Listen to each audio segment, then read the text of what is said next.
We'll begin our day. The Big 10 and the SEC has spoken, and they both said, just say no to pros. It was the Big 10 first.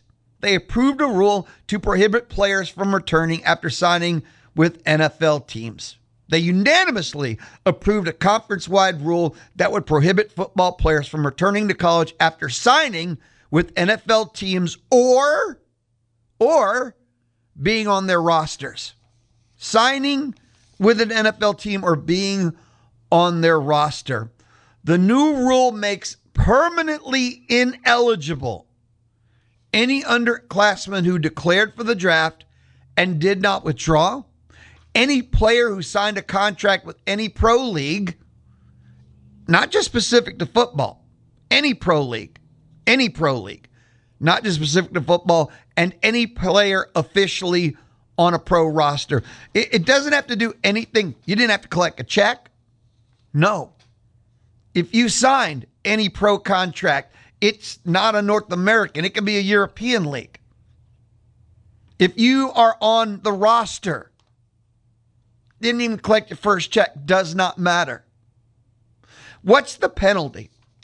On the Big 10, if a school violates this new rule, the coach would face a suspension of 50% of contest and an institutional fine.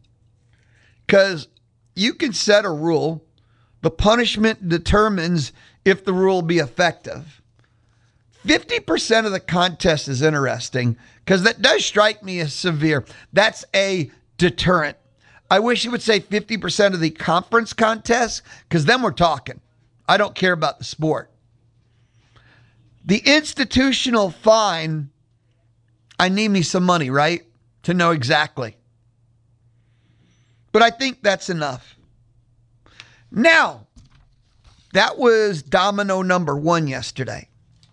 Domino number 2, a few hours after the Big 10, the SEC announced a rule, and they're banning players from returning after signing with the NFL, NBA, or WNBA. Now, many observers, experts, insiders, people with microphones, cameras, opinions are saying it's the LSU rule. I'm good with that. I'm going to say it too. Because you had to deal with Lane Kiffin, and over on the side, Will Wade. Hey, they're both at LSU. Because that's why the SEC rule specifically had to say, it said NFL, NBA, and Kim Mulkey's there too. So they went ahead and included WNBA just to cut off any future idiocy at the pass. So the SEC announced a rule to ban players from returning after signing with the NFL, NBA, WNBA. The SEC presidents, chancellors, ADs met Tuesday, announced, and here's the way it works. Previously declared for the NFL, NBA, or WNBA draft and did not appropriately withdraw. So this isn't about making a roster. This isn't about collecting a check. This isn't about signing. If you declare and you didn't follow the proper procedure to even withdraw, bam, you're not even eligible at that step. If you sign a contract with an NFL or other professional league, USFL, not eligible. NBA or G League, not eligible. Or a WNBA or affiliated team. Don't they have that 3-on-3 league? That counts. Not eligible. Then they too have been listed on a roster by any of those professional teams, not eligible. 3 points that make you not eligible. But the first one alone, if you declare and you don't appropriately withdraw, it starts right there. Now, reports say, quote, but by all indications, LSU was on an island in the SEC. Yeah, no joke, no bleep, really. That's not really a news flash. That's not alerting the media. Now, remember, I don't know the exact number, but doesn't LSU have like 4 pro players they're fighting to get eligible, including the single most important player former pro R.J. Lewis Jr., the 2025 Big East Player of the Year, who has spent time with the Jazz and the Celtics. And for the SEC, conference coaches, peace of mind, right? By just putting because this is all about football, Ray, football. This was simple. Can we just throw NBA on there and be done with LSU in its totality? Will Wade and the whole bunch of them. And I'm sure everybody in the room said, oh, please, yeah, let's just do this. Because this just took care of all the headaches in one, sentence. Just by adding 3 letters, NBA. It's all LSU all the time. I thought it was brilliant. And it's done. Now it's done. Oh, wait, come on. Now we go to the court part of the conversation. Now we go to the courtroom drama. They will find a judge that will rule them eligible. This will get challenged. We're all, what are we, a week and a half out? 10 days. 10 days till Aggie football kicks off. 10 days. That's the next step. What's next? Well, it's not over, obviously. They'll go to Louisiana District Court. Judge will say, hey, of course they have a right to play. This is America. But yesterday, Big 10, SEC both banned players from returning that declare don't appropriately sign a contract or just listed on rosters from any pro. And USFL's pro. The unrivaled leagues or whatever those are pro. I guess LIV golf would be pro. They don't list golf, just NFL, NBA. And again, in the SEC, we can call this the LSU rule. I want you to think about something, by the way. This is the week that LSU has had. And I'm not making this up. This is the week that LSU has had. Lane Kiffin tried to sign 2 players out of the transfer portal from the NFL. That's been stopped by a league-wide vote. Will Wade has just lost access to the best player he was trying to get from the Big East who played for the Jazz and Celtics. Kim Mulkey, and I don't talk women's basketball, but this is relevant to the conversation. And not many people probably even heard about this story. Kim Mulkey lost her starting center, Kate Koval. She was expected to be their starting center. She's off the roster. And the headline is, a Ukrainian player left the LSU women's basketball team after the addition of a Russian recruit. Koval, her father is a drone operator for the Ukrainian military, which remains at war with Russia. Mulkey did not confirm whether the signing of the Russian freshman Anna Maneva was the reason behind Koval's departure. But Mulkey, she noted the war between the countries is very personal to Koval. That is LSU, folks. That's their story and headlines. Holy cow. I'm not going to wade any further into that. But the Ukrainian player left when they brought in the Russian recruit is the headline in the story that I saw. And now, and again, Will Wade is probably, if he doesn't get 5 players eligible, he's going to be starting walk-ons. His gamble's going to fail. Lane Kiffin tries to play victim when he knows what he's doing. Moving on. I do want to say something about the whole pro and eligibility. I do think there is one thing that's done wrong, one thing that's done as a mistake, actually. I do think the player should have the right to return to college athletics, but let me state this carefully. If a player declares for the pros and goes undrafted, doesn't go to camp, okay, I got bad advice from the NFL board. I got bad advice from an agent. I never went to a camp, NFL. I never collected a check. Tell me why they can't come back. I'm serious when I say that. Why can't they come back?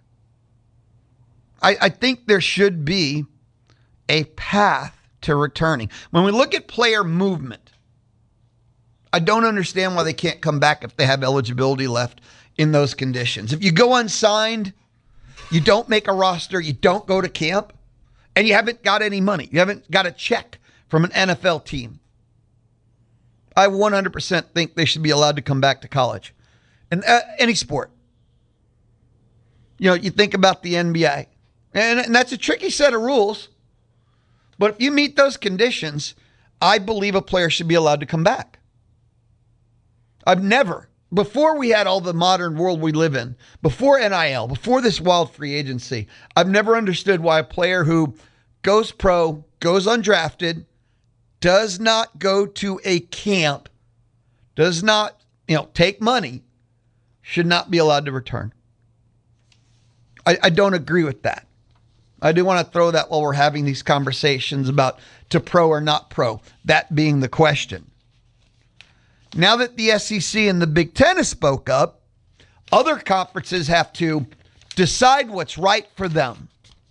The Big 12 and the ACC will follow suit, or they'll be stripped of their P status. I want to see one of the G6s go rogue and say, give us your pour. The problem is, do they have the money? Because for a lot of these players we're talking about, and because the question's been asked, why would a pro player come back? Seriously, why would they come back? What's in it for them? And the answer is money.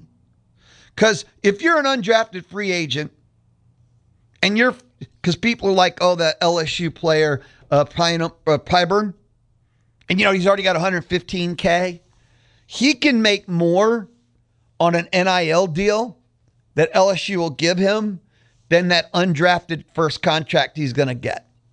So, you see why some of these players are dying to get back into college and get an NIL contract. That's the why of it all. 979-693-1150. 979-693-1150.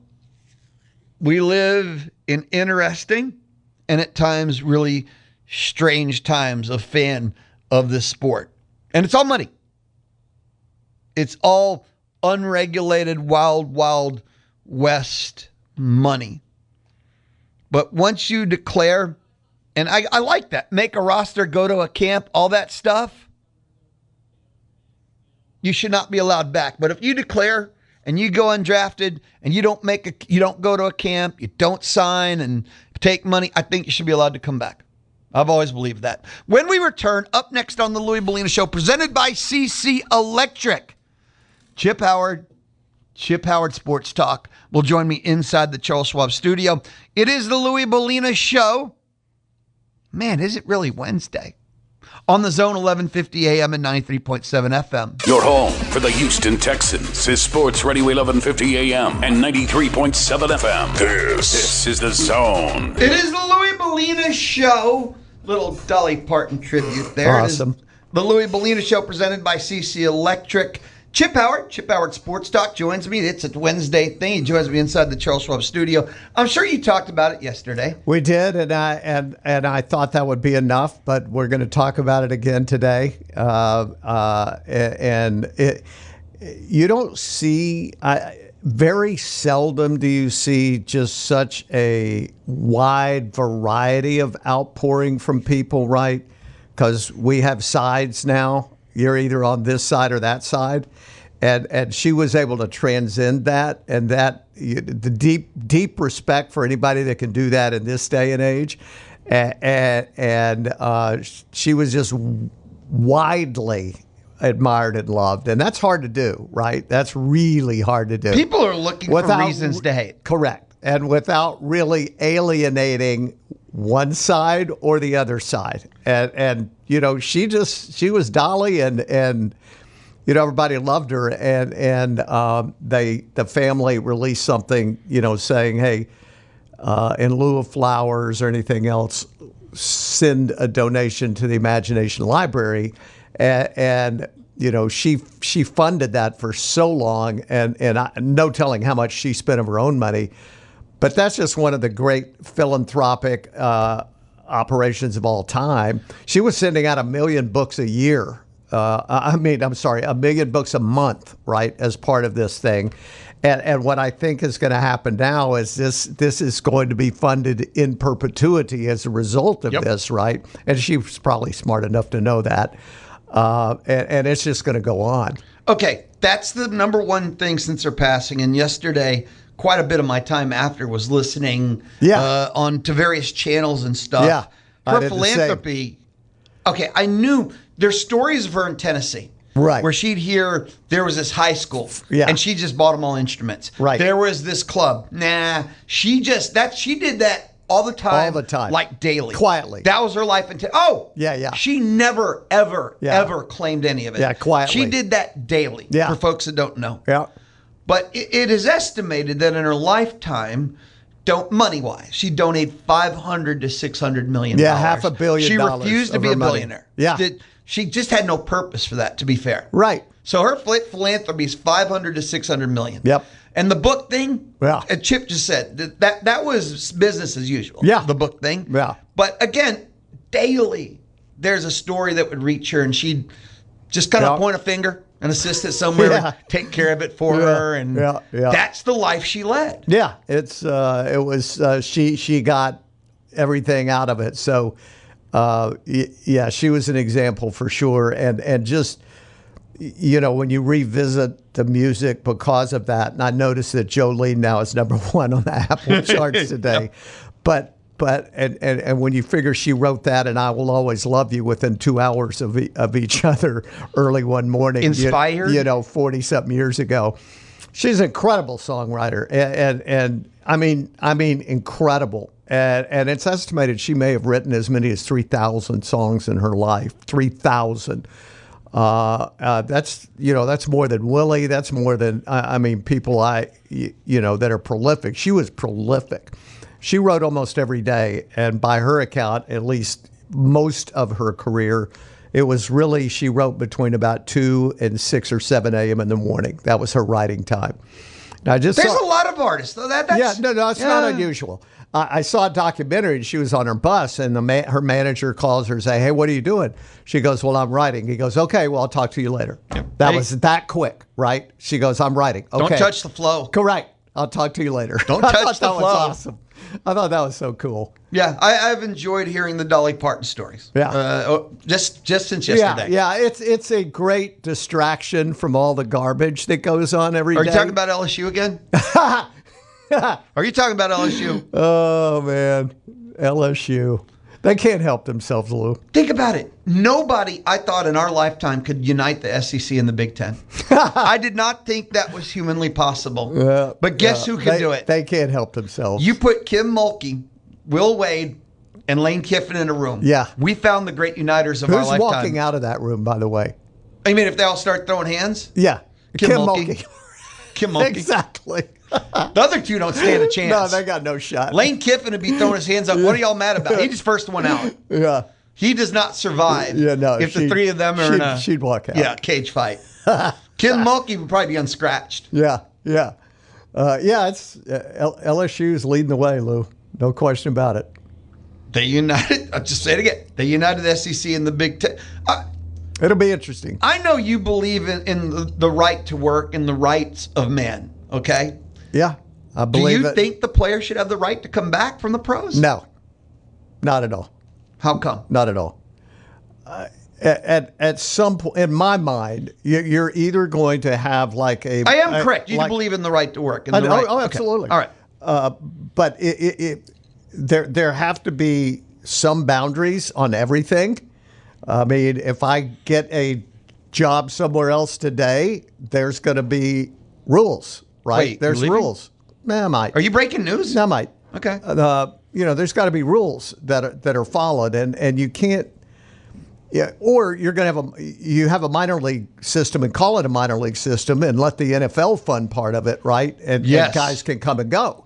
100%, yes. And that's kind of what we're maybe not so slowly headed to. But I just think there's a reason college football has always been unique, and we've lost most of that now of what makes it unique, honestly. The pros for years, we haven't known where our favorite guy is going to be, right? I grew up in an era where you knew Roger Staubach wasn't going anywhere, right? Bob Lilly was always going to be a Cowboy. I mean, that's the way it was. Joe Green was always going to be a Steeler, right? I mean, you just knew that. Now you don't know. From one year to the next, you get a favorite player. I love this guy, and he's gone in 2 years, right? Well, now we've got the same thing in college football, right? Without any identity, and I think that's sad. And I think we're losing the uniqueness of the sport as a result of that. And again, I blame the NCAA for keeping their head in their sand, in the sand, and so this is what they've created. There's always going to be repercussions for the abuses. Yeah.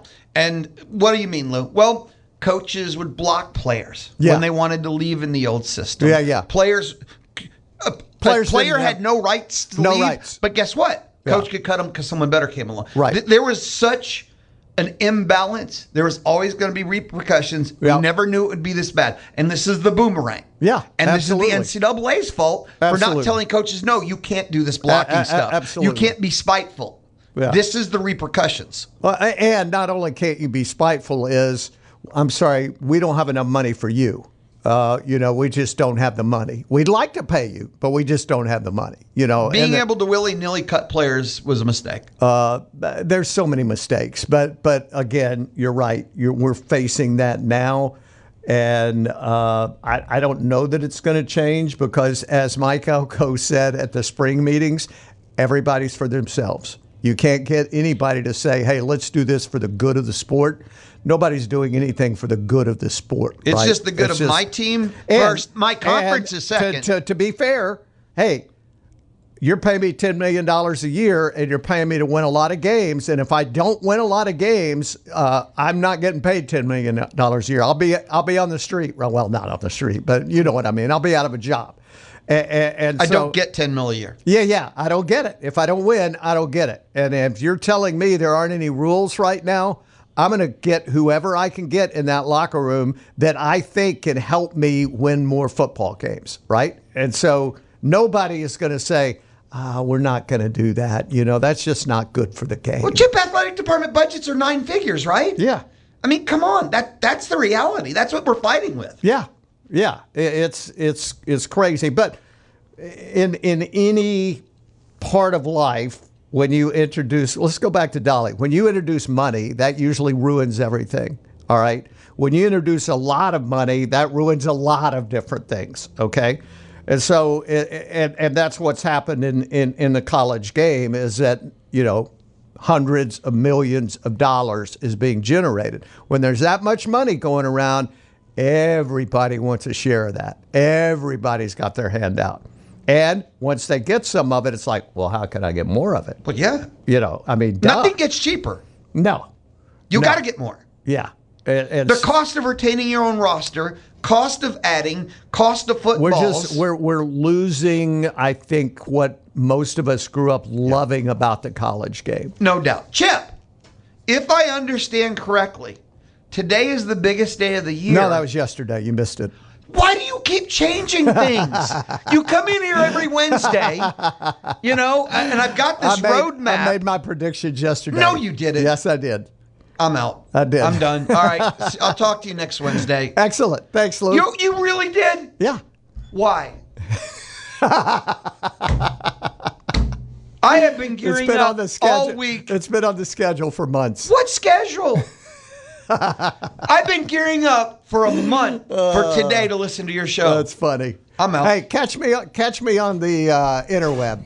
I don't have that. I know. I don't know how to use it either. But, I've been waiting a month for today. I'm sorry you missed it. It was. I think we broke the telephone system. That wasn't people because calling of the in. show. No, it wasn't. That was your new producer. It was just broken. That was just your new producer. Exactly. Talk to you next week, Thanks, Chip. Lou. When we return, Aggie football player fall camp listen in. Oh, and Lyle Hemphill, so A&M defensive coordinator, listen in. It's the Louie Bellina Show, Wednesday, presented by CC Electric on the Zone.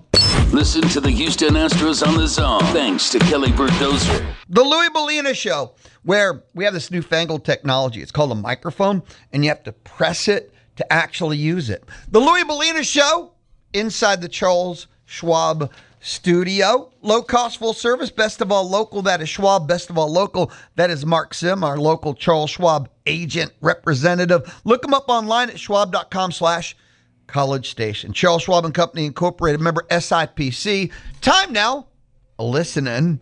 A&M defensive coordinator Lyle Hemphill met with the media. Well, here's what he had to say. Good. Cold one out there today, huh?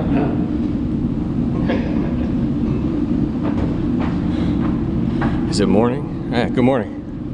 Everyone ready to have questions? Fire away. Coach Hemphill, how have you been impressed with the growth in the linebacker room based on what your expectations maybe were to where they are? 100%. I think, losing Damian for a couple of months was the worst thing in the world for me. But then on the flip side of that, it made some other guys have to step up and really say, hey, I could be the guy. So it really lit a fire under some of the younger guys, which was a really good thing for the program. So yes, very, very, very happy with the progress of the linebackers. Coach, I have like a two-part here. What have you seen this whole month from DJ Hicks, and then what's the competition been like on that other defensive tackle spot? Yeah, DJ's been awesome. DJ's playing hard. He's running after the ball. He's being physical inside. The other side's it's actually been really good. We've had a ton of guys, with DJ, and then when DJ's out, we've got 5 or 6 guys right now that we think we can play in the SEC.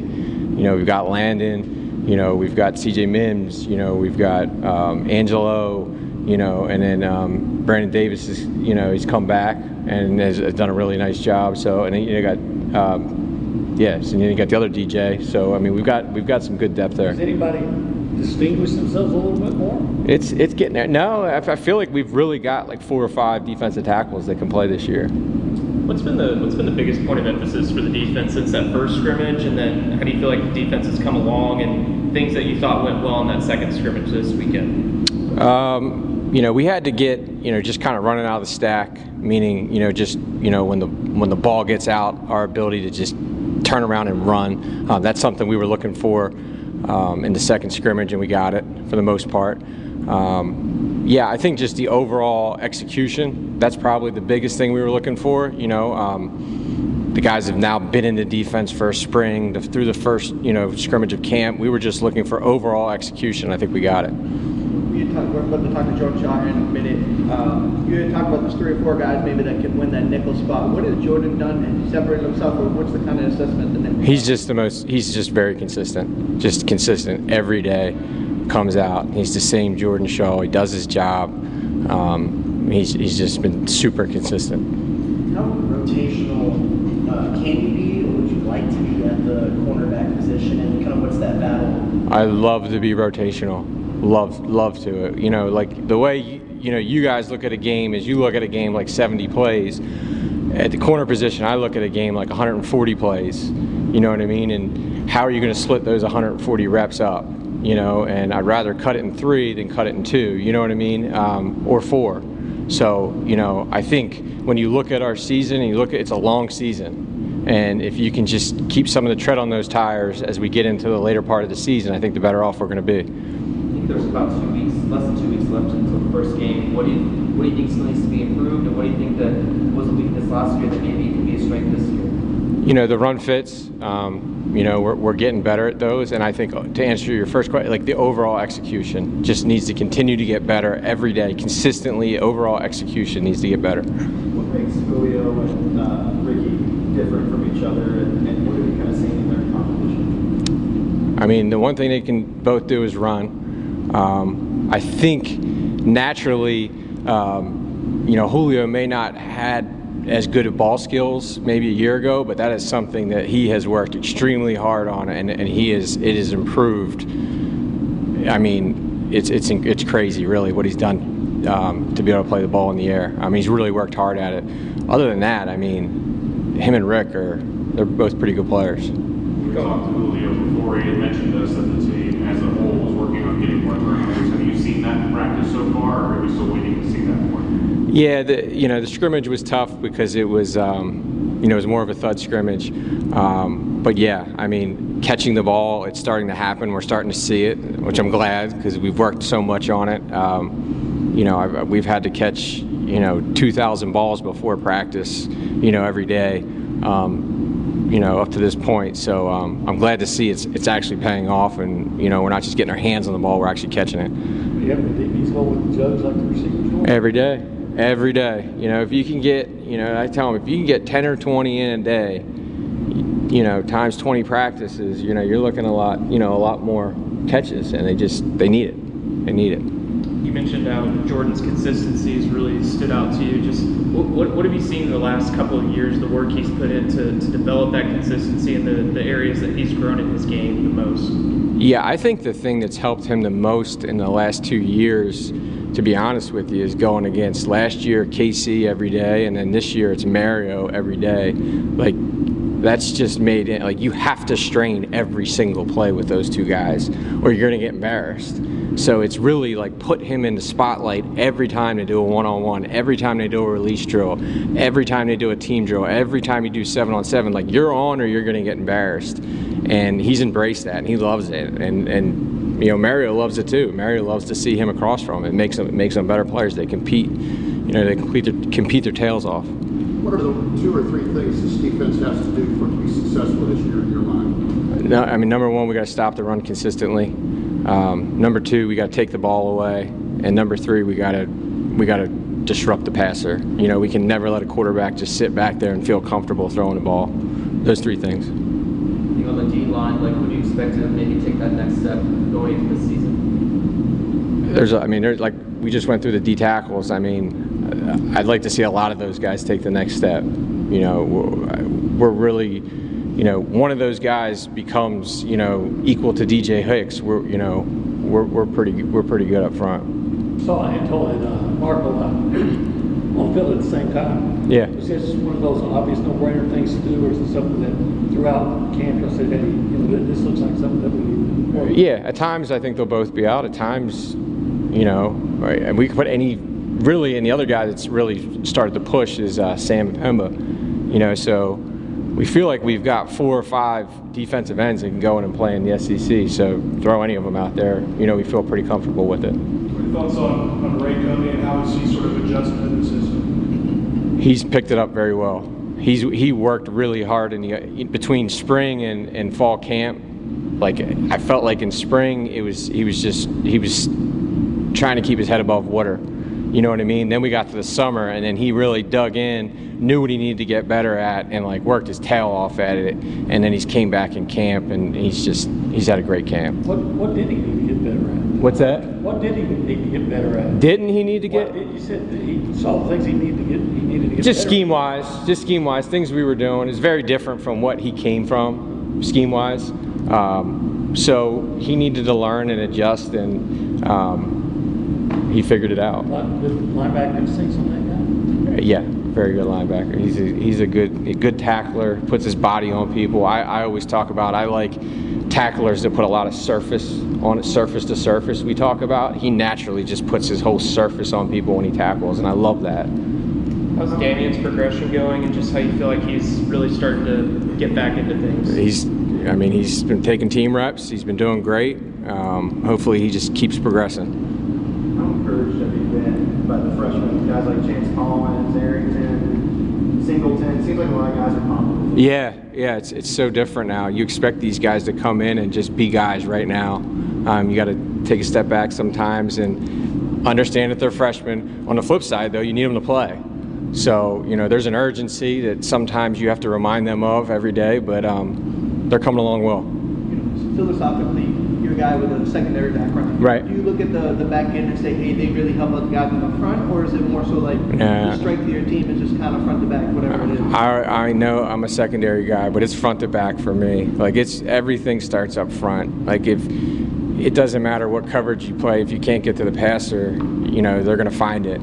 I really think from stopping the run, making people one-dimensional, rushing the passer, like it all starts up front for me. You mentioned the linebacker adjusting. Do you consider your system hard for players to adjust or easy to adjust to? Once they get it, it's pretty easy, but it's different. It's different. We ask a lot of them initially, but once they get it, they got it. It takes a second, but once they get it, I think, and that's what it was with him. That's what it was. Talking about Ray. It took a minute, but once he got it, he's been firing on all cylinders. You plan on being in the box or down on the field? I'll be on the box guy. What advantages is it to have yourself in the box, you feel like? You can see everything. I'm a short guy. I can't see anything. If they got a crown on the field, I can't even see the other sideline. So, A&M defensive coordinator Lyle Hemphill, our Aggie fall camp listening. Now, I'm going to grab a quick timeout. I'll tell you what. There's more updates on SEC versus LSU. I'm sorry, the policy update about no pros returning to the SEC, including this morning, the SEC has decided the punishment for a university that decides to violate this rule. We already know the Big 10 one. I shared that earlier. Well, the SEC has shared their punishment too, and the SEC is not joking around. And I want to jump into some of your text messages. That's what's up next. That's what's up when we return here on the Louie Bellina Show, Thursday edition on The Zone. September 2nd is one of those dates. DraftKings Game Day is the kickoff of a new season, new era, and the biggest day in sports history. The DraftKings Sports app is now live in all 50 states. That means from Texas to California to Florida, one app, every sport, all 50 states. DraftKings Game Day is yours. And if you're a new DraftKings customer, you can sign up with the code KZNEAM and spend $5 and get $200 in rewards within 21 days. Again, the code is KZNEAM. Event trading offered by DraftKings Predictions, a CFTC registered introducing broker. Trading involves risk of loss. Market availability varies. Eligibility restrictions apply. $50 every 7 days via click to claim, issued in non-withdrawable prediction dollars that expire in 1 year. You can check out the terms at dking.co/predictions promo. Nationwide based on sportsbook predictions and free-to-play sports contest availability varies by state. Listen to The Zone on the Zone app. Download the app. Yeah. Thanks to Loyalty Plumbing. The pros at Loyalty Plumbing are ready to serve you, Aggieland. Oh, that's good stuff. Visit them. LoyaltyPlumbingLLC.net. The Louie Bellina Show inside the Charles Schwab studio. The Louie Bellina Show presented by CC Electric, built on faith, family, community. I have two updates for you on the whole SEC versus LSU, the world versus LSU. One, sources, CBS Sports. Earlier this morning, the SEC finalized the following punishments for any program that tries to roster a player who previously signed a pro contract, i.e., any school that violates the new rules. 1, half a season suspension for the head coaches. 2, SEC voting privileges revoked on business matters for the school in violation of the rule. 3, 50% of that sport's annual operating budget is fined. 50% of the sport's annual operating budget is fined. 4, there's 4.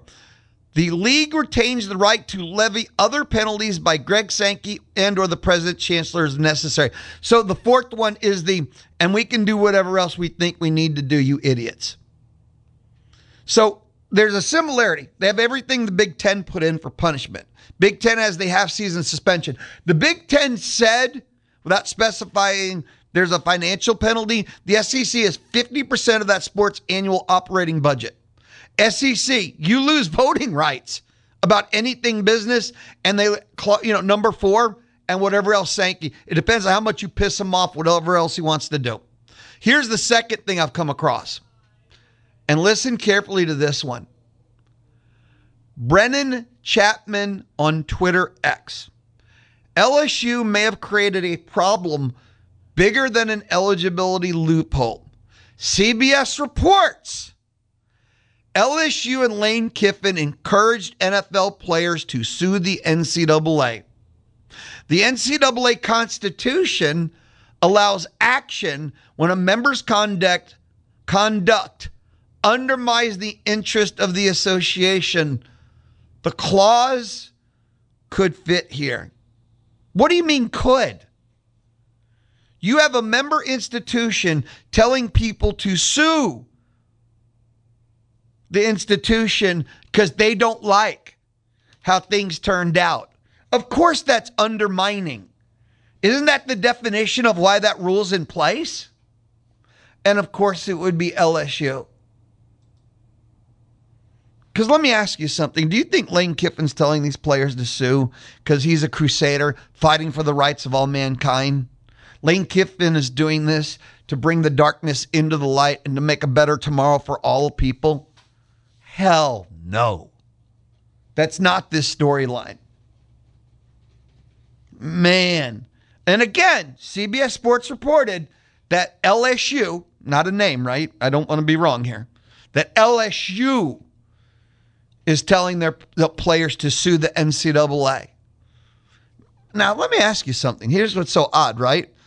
Wasn't it the Big 10 and the SEC? It wasn't the NCAA that made these rulings?